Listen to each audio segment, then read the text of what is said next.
중국 정부와 교육부가 큰 충격에 빠졌습니다. 한 교사가 역사 수업 중 내뱉은 단 한마디에 전교생의 학부모들이 발칵 뒤집혔는데요.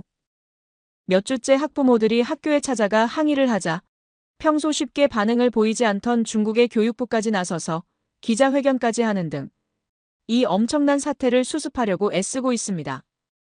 중국에서 대체 무슨 일이 벌어지고 있는 걸까요? 한 역사교사가 내뱉은 왜곡된 역사의 진짜 진실, 지금부터 시작합니다.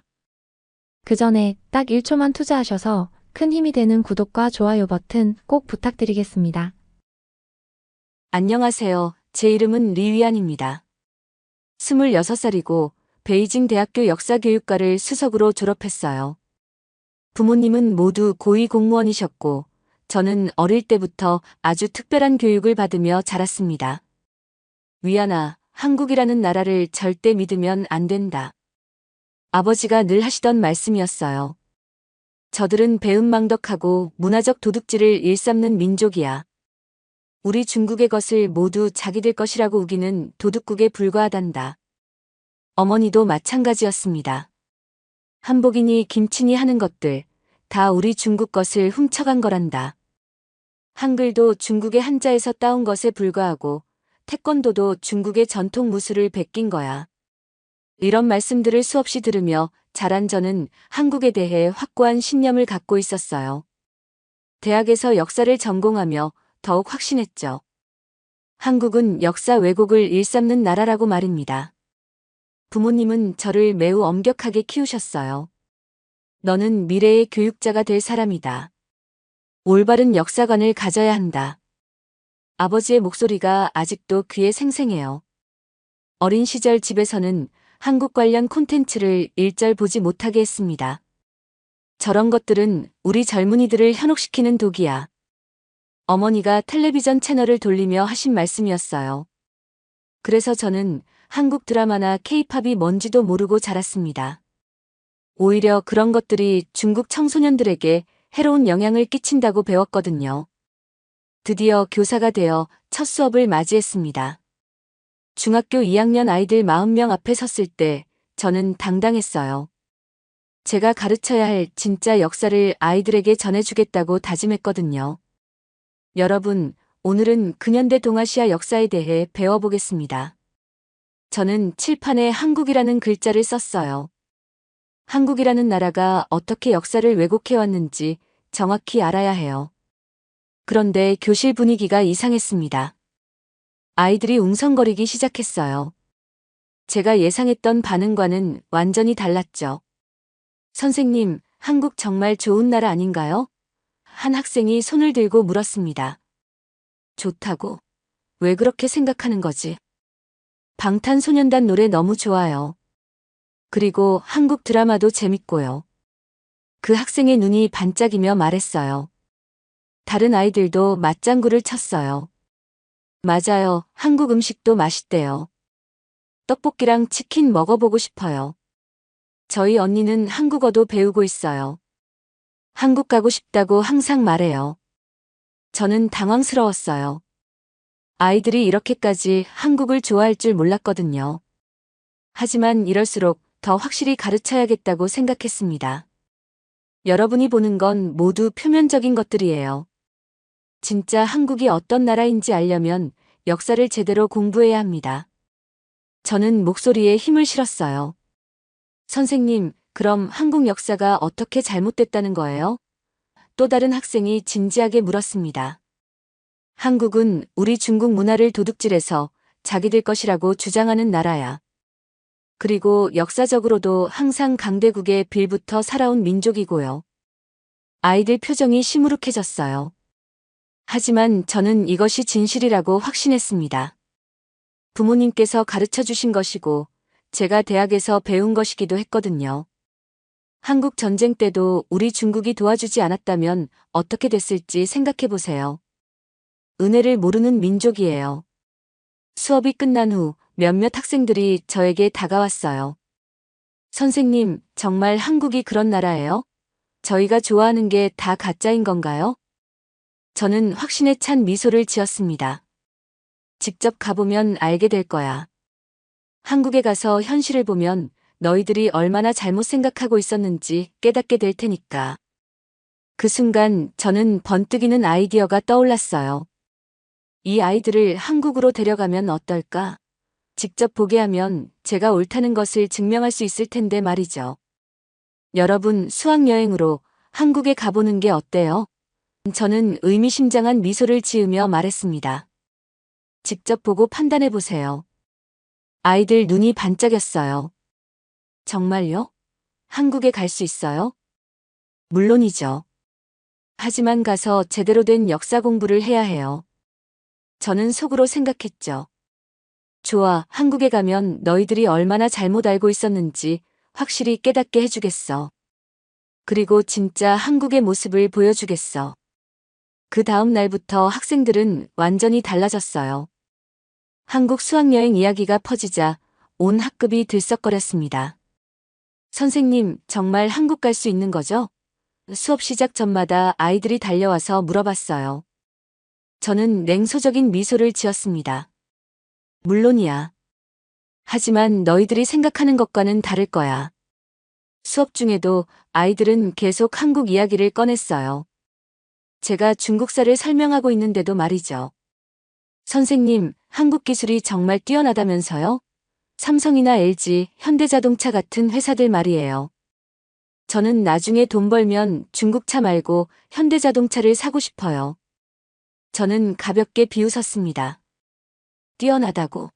그런 건 다 겉모습만 번지르르 한 거야. 진짜 기술력은 우리 중국이 훨씬 앞서 있어. 그래도 한국 드라마는 전 세계에서 인기잖아요.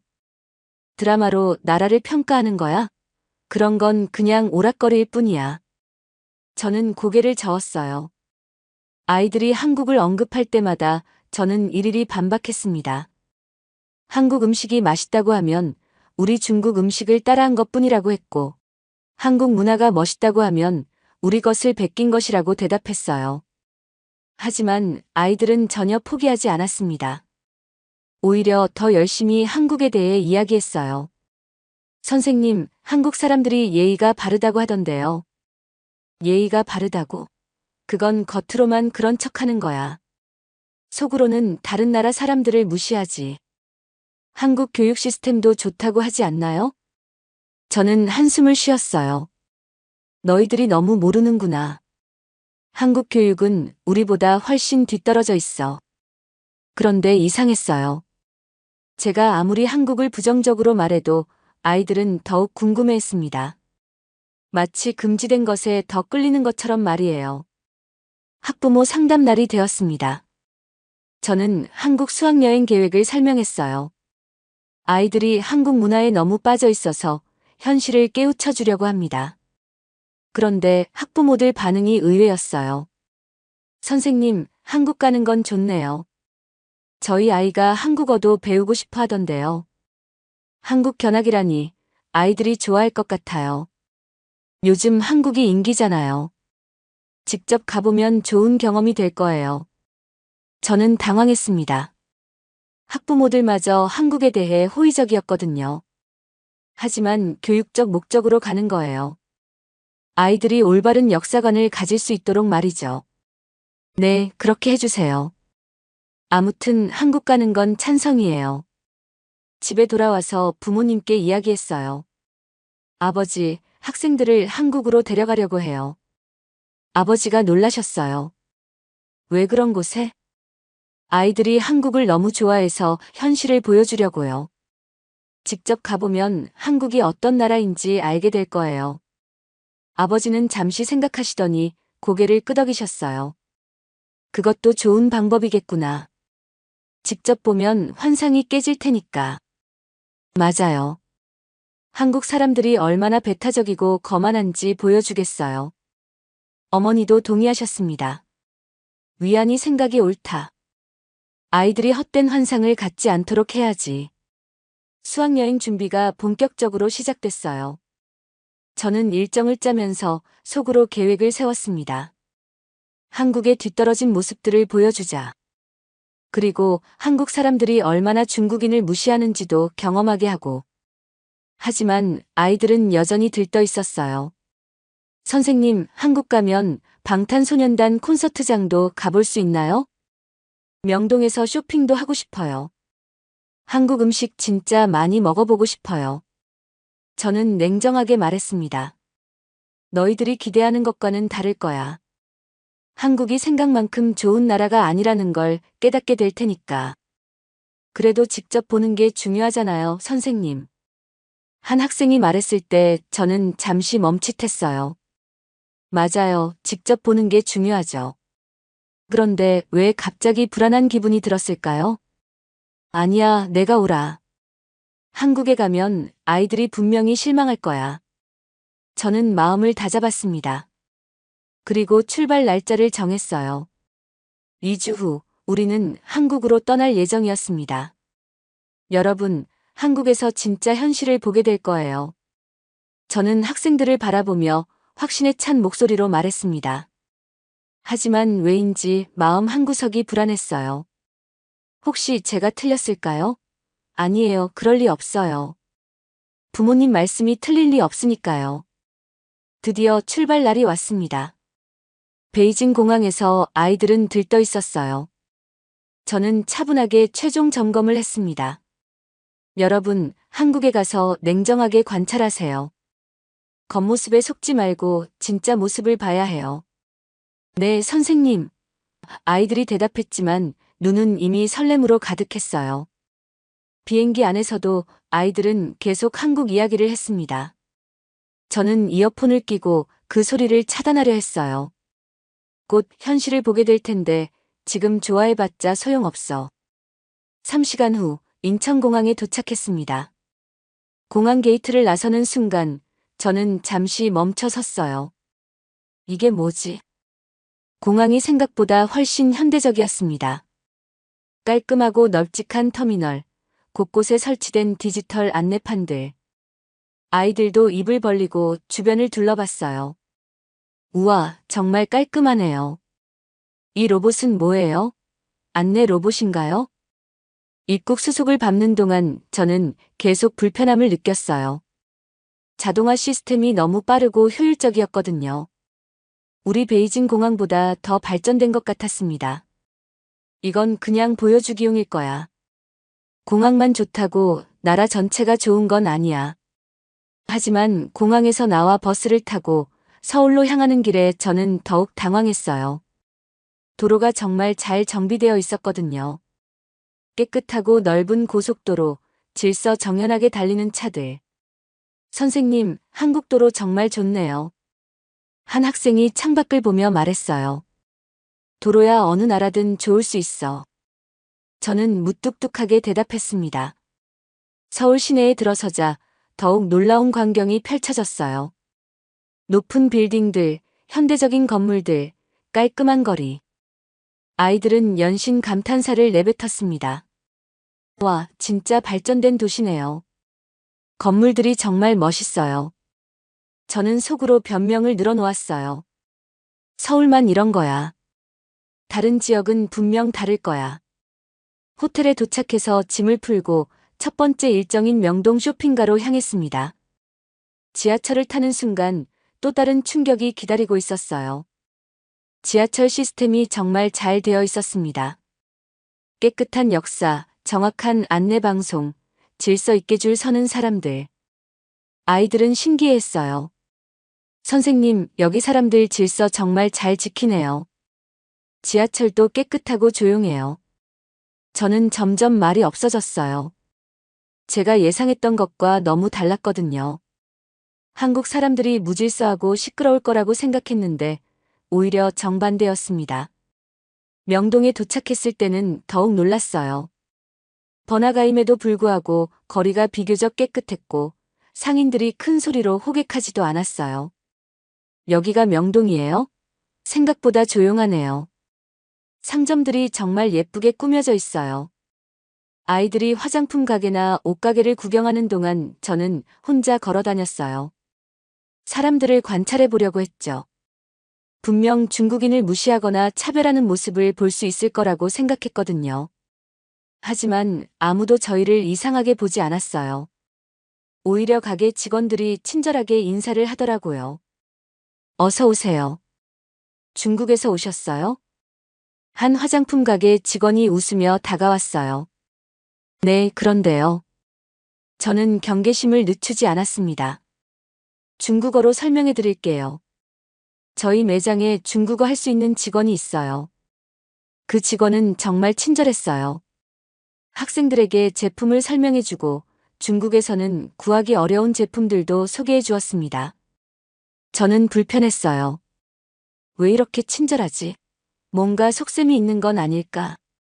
저녁을 먹으러 한국 전통 음식점에 갔을 때도 마찬가지였어요. 식당 사장님이 우리를 보고 반갑게 맞아주었습니다. 중국에서 오신 학생들이군요. 환영해요. 음식이 나왔을 때 아이들이 너무 맛있어 했어요. 선생님, 이 불고기 정말 맛있어요. 김치찌개도 생각보다 괜찮네요. 저도 몰래 맛봤는데 정말 맛있었어요. 하지만 인정하고 싶지 않았습니다. 맛은 괜찮네. 하지만 우리 중국 음식이 더 다양하고 깊이가 있어. 호텔로 돌아가는 길에 아이들이 하루 종일 본 것들에 대해 이야기했어요. 선생님, 한국 정말 깨끗하고 발전되어 있네요. 사람들도 생각보다 친절해요. 음식도 맛있고요. 저는 답답했어요. 첫날부터 제 예상과 완전히 다른 모습을 보게 된 거죠. 아직 하루밖에 안 됐어. 내일은 분명 다를 거야. 한국의 진짜 모습을 보게 될 거야. 하지만 마음 한편으로는 의문이 들기 시작했어요. 혹시 제가 알고 있던 한국이 진짜가 아닐까요? 아니에요. 그럴 리 없어요.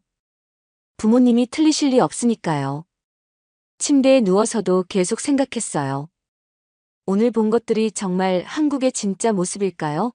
아니면 외국인들에게만 보여주는 가식적인 모습일까요? 내일 더 자세히 봐야겠어. 둘째 날 아침, 저는 일찍 일어나서 호텔 주변을 혼자 걸어봤어요. 진짜 한국인들의 모습을 보려고 했거든요. 출근길 사람들을 관찰하면서 말이죠. 분명 바쁜 아침에는 다른 모습일 거야. 사람들이 거칠고 무례할 거야. 하지만 지하철역에서 본 광경은 또 다른 충격이었어요. 사람들이 줄을 서서 차례를 기다리고 있었거든요. 지하철 문이 열리면 먼저 내리는 사람을 기다린 후에 타더라고요. 이상하네. 왜 이렇게 질서를 잘 지키지? 아침 식사 후 오늘 일정인 북촌 한옥마을로 향했습니다. 버스를 타고 가는 동안 아이들은 창밖 풍경에 또 감탄했어요. 선생님, 한강이 정말 깨끗하네요. 강변에 자전거 도로도 있어요. 북촌에 도착하자 전통 한옥들이 줄지어 서 있었어요. 아이들은 신기해하며 사진을 찍기 시작했습니다. 그때 한 할머니가 다가오셨어요. 70대 정도로 보이는 분이었는데 우리가 중국에서 온 학생들이라는 걸 아시고는 반갑게 말을 걸어주셨어요.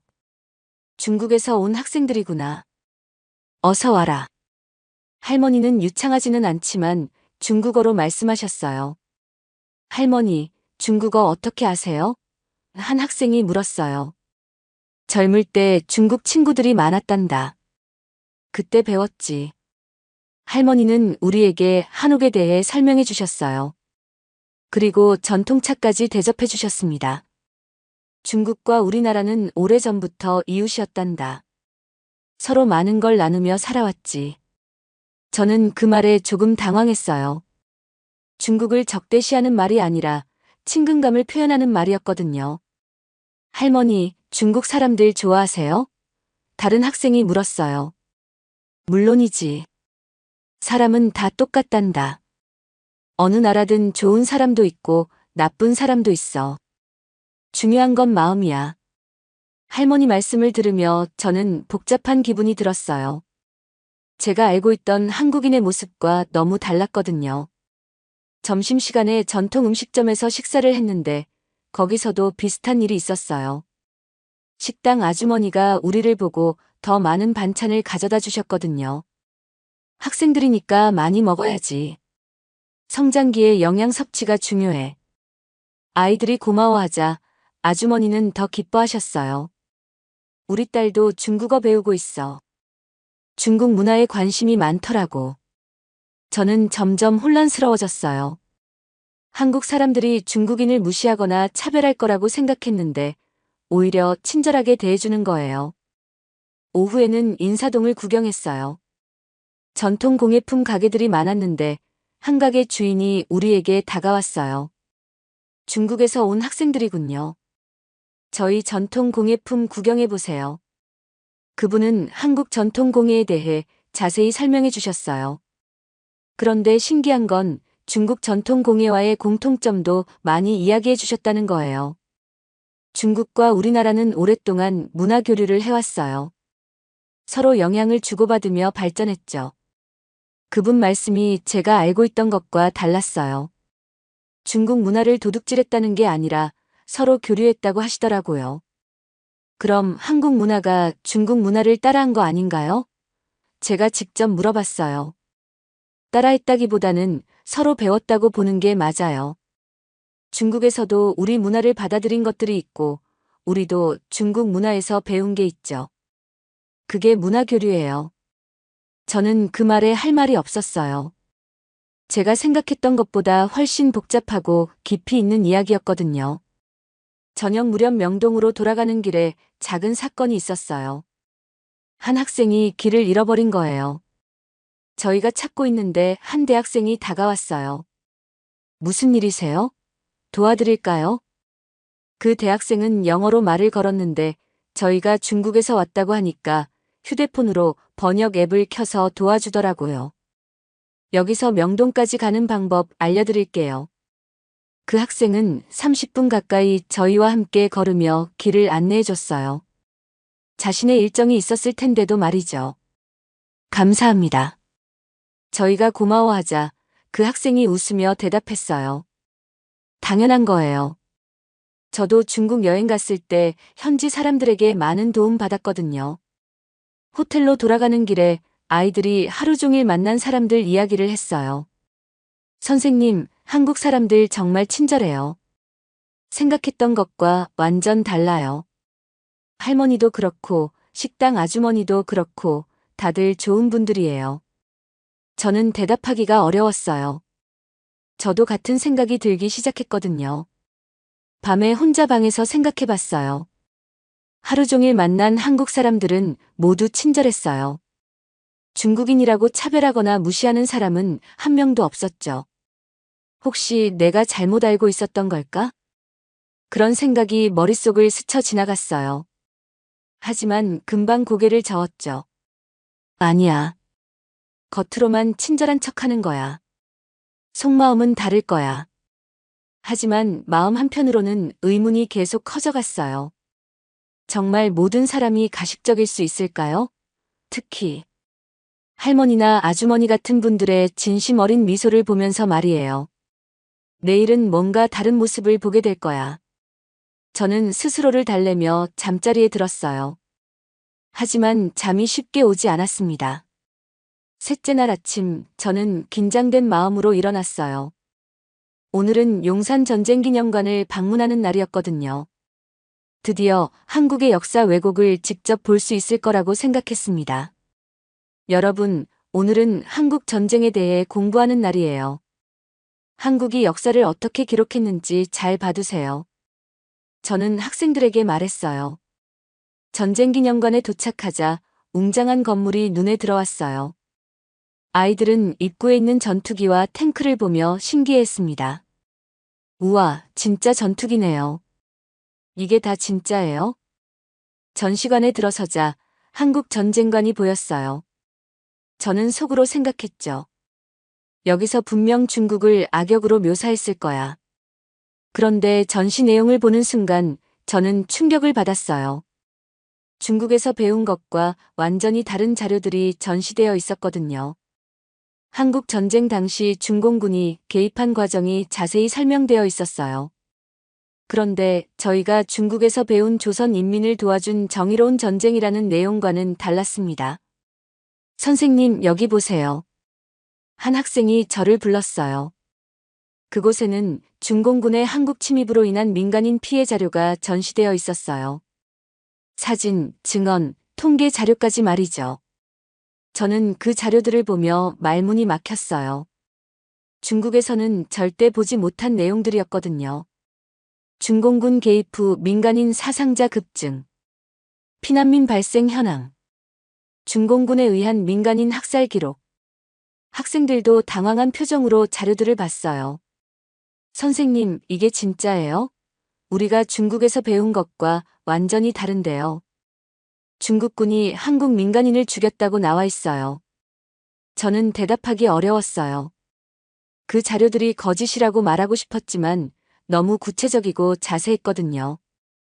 영상 자료실에서는 더 충격적인 내용을 봤어요.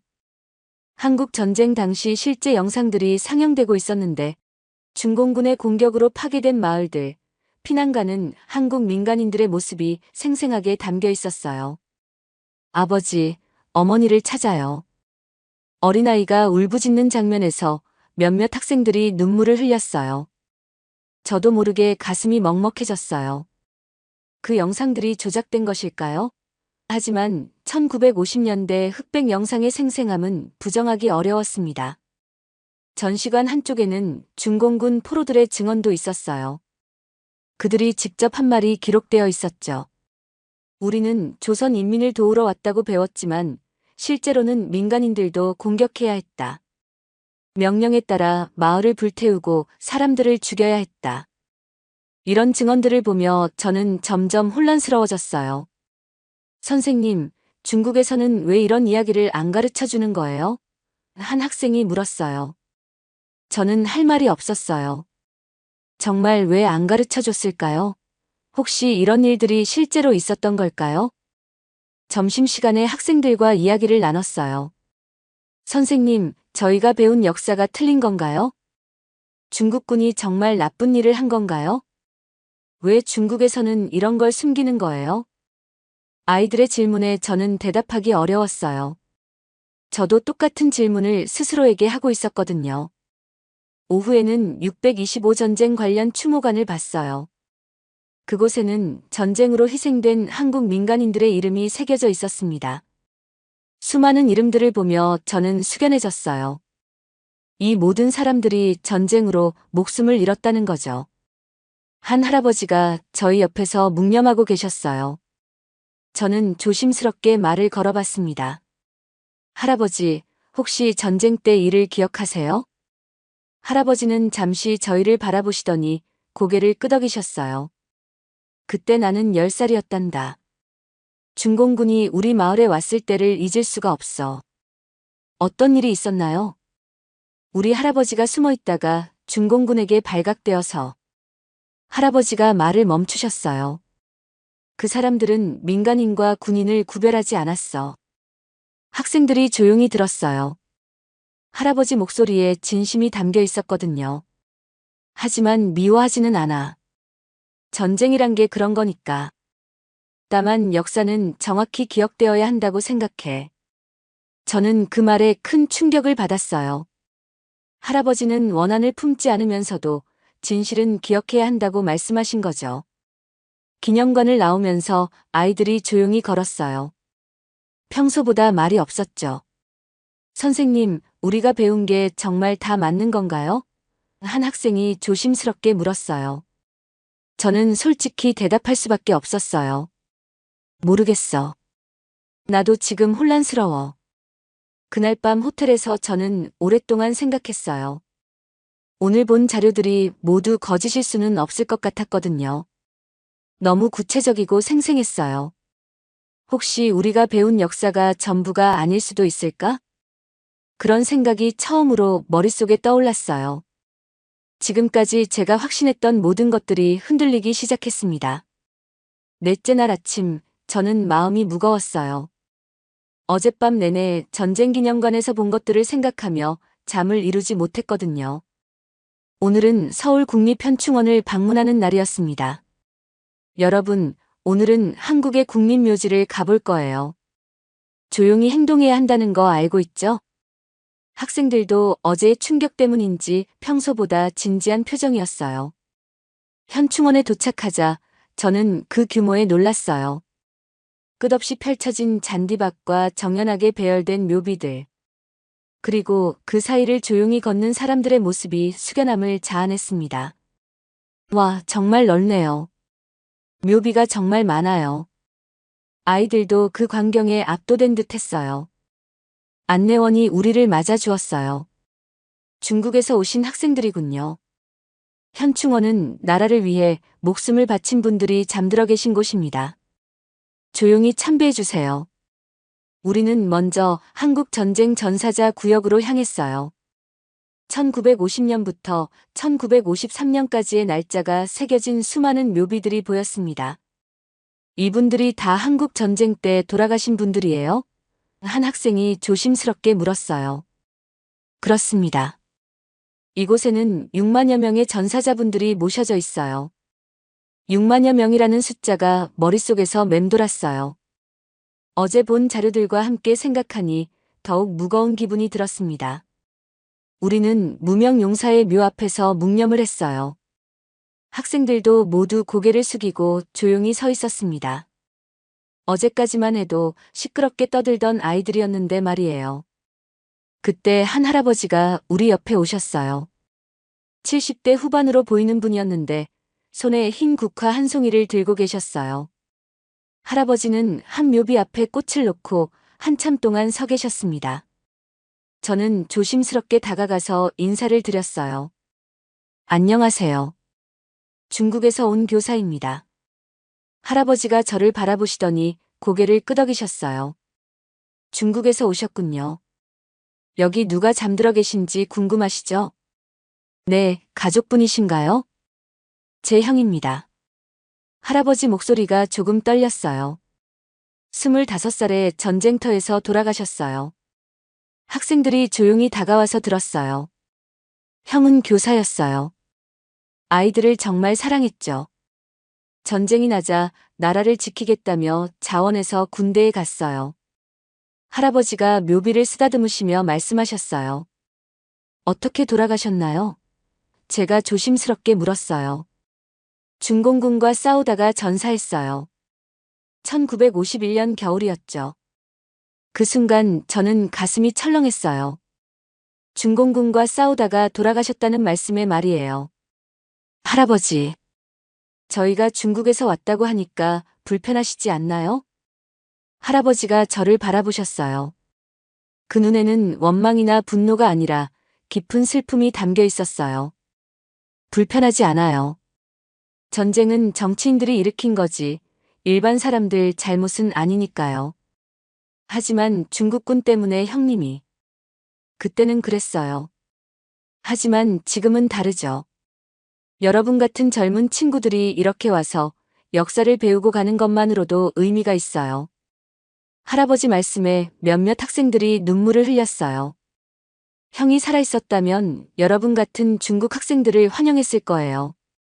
형은 그런 사람이었거든요. 저는 할 말을 잃었어요. 이 할아버지는 가족을 잃었음에도 불구하고 우리에게 따뜻하게 대해주시고 있었거든요. 할아버지, 저희가 중국에서 배운 건 한국 전쟁이 정의로운 전쟁이었다는 거예요. 북한을 도와준 거라고요. 한 학생이 솔직하게 말했어요. 할아버지가 잠시 생각하시더니 대답하셨어요. 정의라는 건 관점에 따라 다를 수 있어요. 중국 입장에서는 그랬을 수도 있죠. 하지만 우리 입장에서는 가족을 잃고 고향을 떠나야 했던 슬픈 전쟁이었어요. 그럼 누가 옳은 거예요? 옳고 그름보다는 다시는 이런 일이 일어나지 않아야 한다는 게 중요해요. 역사를 정확히 기억하고 서로를 이해하려고 노력하는 거죠. 할아버지 말씀이 가슴에 깊이 와닿았어요. 저는 지금까지 옳고 그름만 따지려 했는데 정작 중요한 건 이해와 화해였던 거죠. 우리는 유엔군 묘역도 방문했어요. 16개국에서 온 유엔군 전사자들의 묘가 있었습니다. 이분들은 왜 한국을 위해 싸우다 돌아가신 거예요? 한 학생이 물었어요. 안내원이 설명해 주었어요. 자유와 평화를 지키기 위해서였어요. 자신의 나라도 아닌 먼 나라에서 말이에요. 저는 그 말을 들으며 또 다른 관점을 생각해 봤어요. 한국 전쟁을 바라보는 시각이 하나만 있는 게 아니라는 걸 깨달았거든요. 현충원을 나오면서 학생들이 말했어요. 선생님, 전쟁이 정말 슬픈 일이네요. 누가 옳고 그른지보다 다시는 전쟁이 일어나지 않았으면 좋겠어요. 할아버지 말씀이 맞는 것 같아요. 서로 이해하는 게 중요한 것 같아요. 저도 같은 생각이었어요. 지금까지 저는 한쪽 면만 보고 판단했던 것 같아요. 그날 밤 호텔에서 저는 오랫동안 일기를 썼어요. 우리가 배운 역사가 전부가 아닐 수도 있다. 다른 관점에서 바라본 역사도 있고 그것도 진실일 수 있다. 중요한 건 한쪽만 보는 게 아니라 여러 관점을 이해하려는 노력이 아닐까? 처음으로 제가 확신했던 모든 것들에 대해 의문을 품기 시작했어요. 그리고 그것이 두렵기보다는 새로운 깨달음으로 다가왔습니다. 한국에서 5일을 보내고 중국으로 돌아왔을 때 저는 완전히 다른 사람이 되어 있었어요. 학생들도 마찬가지였죠. 출국할 때의 들뜬 모습과는 달리 모두 진지하고 생각이 많아 보였습니다. 선생님, 집에 가서 부모님께 뭐라고 말해야 할까요? 한 학생이 공항에서 물었어요. 솔직하게 말하면 돼. 우리가 본 것, 느낀 것을 그대로 말이야. 하지만 저는 막상 부모님을 만나니 쉽게 말을 꺼내지 못했어요. 어떠더냐? 한국이 생각만큼 형편없었지? 아버지가 기대에 찬 표정으로 물으셨어요. 생각과는 달랐어요. 그래, 허상이었지? 겉으로만 번지르르한. 저는 더 이상 말하지 못했어요. 아버지의 확신에 찬 모습을 보니 제가 경험한 것들을 어떻게 설명해야 할지 모르겠더라고요. 학교에 돌아가서 첫 수업을 했을 때 학생들의 변화가 확연히 드러났어요. 선생님, 저희가 보고 온 것들을 친구들에게 말해도 될까요? 물론이지. 하지만 객관적으로 말해야 해. 그런데 문제는 그 다음부터였어요. 학생들이 한국에서의 경험을 SNS에 올리고 친구들에게 이야기하면서 학교 전체가 술렁이기 시작했거든요. 리위안 선생님, 반 학생들이 한국 가서 완전히 달라졌대. 한국이 생각보다 좋은 나라라고 하던데? 한국 전쟁에 대해서도 다른 이야기를 한다더라. 일주일 후 교장실로 호출됐어요. 리위안 선생님, 학부모들로부터 항의가 들어왔어요. 교장이 심각한 표정으로 말했어요. 무슨 항의인가요? 선생님이 학생들에게 반중 교육을 시켰다는 거예요. 한국을 좋게 보도록 세뇌했다고 하네요. 저는 당황했어요. 그런 게 아니에요. 학생들이 직접 보고 느낀 것들을 이야기한 것뿐이에요. 하지만 학생들이 중국의 한국 전쟁 참전을 부정적으로 보고 있다는 신고가 들어왔어요. 그날 오후 몇몇 학부모들이 학교로 찾아왔어요. 우리 아이가 집에 와서 하는 말이 완전히 달라졌어요. 중국이 나쁜 일을 했다고 하면서요. 한국 사람들이 친절했다느니, 한국이 발전된 나라라느니, 이게 교육인가요? 우리 아이들을 한국에 보내서 무슨 교육을 시킨 거예요? 저는 학부모들 앞에서 설명했어요. 학생들이 직접 보고 경험한 것들을 바탕으로 이야기하고 있을 뿐이에요. 저도 함께 보고 왔고요. 그럼 선생님도 한국에 넘어간 거네요? 교사가 그래도 되는 건가요? 상황은 점점 악화됐어요. 학부모들의 항의는 교육청까지 올라갔고 결국 교육청에서 조사관이 나왔어요.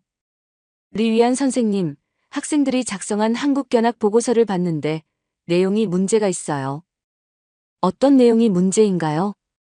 중국의 한국 전쟁 참전을 부정적으로 서술한 부분, 한국 문화를 과도하게 긍정적으로 평가한 부분들이요. 조사관이 몇 개의 보고서를 보여줬어요. 한국에서 본 역사 자료들이 중국에서 배운 것과 달랐다는 내용, 한국 사람들이 예상보다 친절했다는 내용, 이런 것들이 반중 감정을 조장한다는 거예요. 저는 억울했어요. 학생들이 진실을 본 것뿐인데 왜 그게 반중이 되는 거죠? 진실이라고 하셨나요? 그럼 지금까지 우리가 가르친 건 거짓이라는 말인가요? 그 질문에 저는 할 말이 없었어요. 정말 지금까지 배운 것들이 전부 맞는 건지 확신이 서지 않았거든요. 며칠 후 학생들이 저를 찾아왔어요. 선생님, 저희 때문에 선생님이 혼나시는 거죠? 괜찮다. 너희들은 잘못한 게 없어. 하지만 부모님들이 저희더러 한국에서 본 것들을 잊으라고 해요. 그리고 다른 친구들한테 이야기하지 말라고 하고요. 한 학생이 울먹이며 말했어요. 선생님, 저희가 본 게 틀린 건가요? 현충원에서 만난 할아버지도 거짓말하신 건가요? 저는 학생들을 보며 마음이 아팠어요. 아이들은 진실을 봤을 뿐인데 그것 때문에 혼란스러워하고 있었거든요. 너희들이 본 건 진짜야. 그건 확실해. 그럼 왜 어른들은 저희가 틀렸다고 하는 거예요? 때로는 어른들도 틀릴 수 있어. 중요한 건 너희들이 직접 보고 느낀 것들을 잊지 않는 거야. 결국 교육청에서 최종 결정이 내려졌어요. 저는 외곽의 작은 도시 학교로 좌천되었습니다. 리위안 선생님의 교육 방식이 부적절하다고 판단됩니다. 1년간 시골 학교에서 근무하면서 반성의 시간을 가지시기 바랍니다. 마지막 수업날 학생들이 모두 모여서 제게 편지를 줬어요. 선생님, 저희는 선생님이 옳다고 생각해요. 한국에서 본 것들을 절대 잊지 않을게요. 나중에 저희가 어른이 되면 진짜 역사를 가르쳐 줄게요. 학생들의 편지를 읽으며 저는 울었어요. 하지만 동시에 희망도 느꼈어요. 이 아이들이 있는 한 진실은 사라지지 않을 거라는 생각이 들었거든요. 시골 학교로 좌천된 지 6개월이 지났을 때 저는 오히려 더 자유로워졌어요. 작은 학교였지만 학생들은 순수했고 저는 더욱 열린 마음으로 역사를 가르칠 수 있었습니다. 여러분, 역사는 한쪽 면만 있는 게 아니에요. 여러 관점에서 보고 이해하는 게 중요해요. 새로운 학생들에게 저는 솔직하게 말했어요. 선생님도 한때는 편견을 가지고 있었어요. 하지만 직접 보고 경험하면서 생각이 바뀌었죠. 아이들은 제 이야기에 관심을 보였어요. 선생님, 한국 정말 가보고 싶어요. 언젠가 기회가 되면 직접 가서 봐. 그리고 스스로 판단해봐. 시간이 흐르면서 제 교육 방식은 조금씩 소문이 났어요. 다른 지역 교사들이 견학을 오기도 했고 교육 관련 세미나에 초청받기도 했습니다. 2년 후 뜻밖의 연락이 왔어요. 한중교육교류협회에서 저를 세미나 발표자로 초청한 거였어요. 리위안 선생님의 교육 사례가 화제가 되고 있어요. 한중 관계 개선에 도움이 될 것 같아서 초청하게 됐습니다. 세미나 당일 저는 떨리는 마음으로 발표를 시작했어요. 저는 한때 편견으로 가득했던 교사였습니다. 하지만 학생들과 함께 한국을 방문하면서 깨달았어요. 진실을 마주할 용기가 진정한 역사 교육의 시작이라는 것을 말이에요. 편견을 깨는 것은 쉽지 않습니다. 하지만 직접 보고 경험하고 다른 사람의 이야기를 들을 때 비로소 가능해져요. 역사 교육은 한쪽 면만 가르치는 게 아니라 다양한 관점을 제시하고 학생들이 스스로 판단할 수 있도록 도와주는 것이어야 합니다. 발표가 끝난 후 많은 사람들이 저에게 다가왔어요. 선생님 말씀이 맞아요. 우리도 반성해야 할 부분이 있어요. 용기 있는 발표였어요. 변화의 시작이 될 것 같아요. 그 세미나를 계기로 저는 교육청에서 특별 임무를 받았어요. 한중 역사 교육 지침 개발위원회에 참여하게 된 거였어요. 리위안 선생님의 경험과 관점이 필요해요. 더 균형 잡힌 역사 교육을 만들어가고 싶어요. 3년 후 더욱 놀라운 일이 일어났어요. 그때 한국에 함께 갔던 제자들이 대학생이 되어 저를 찾아온 거예요. 선생님, 저희가 한중 역사 공동 연구 프로젝트를 시작했어요. 정말? 어떤 프로젝트인데?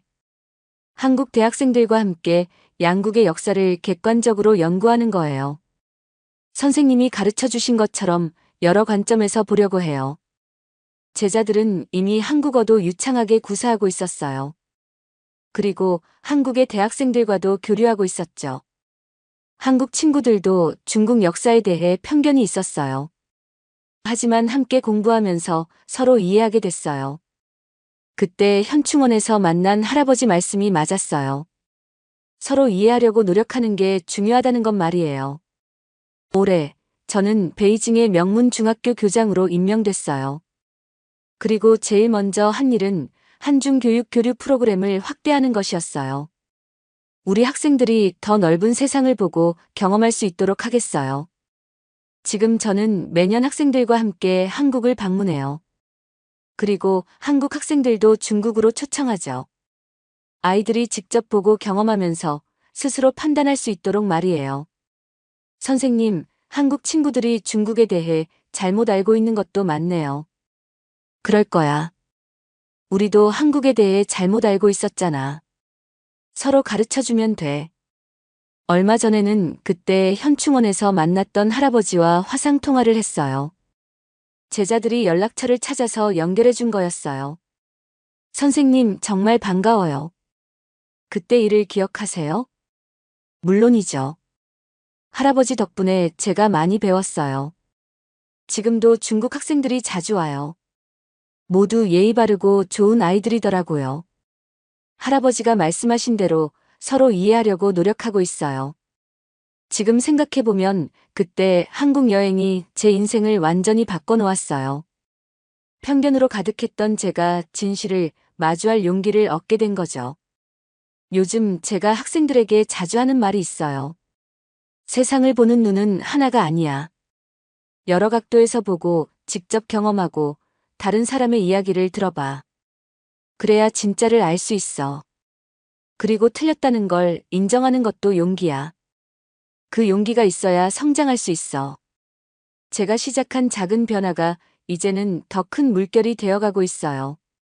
한중 양국의 젊은이들이 서로를 이해하고 진실한 역사를 함께 만들어가고 있거든요.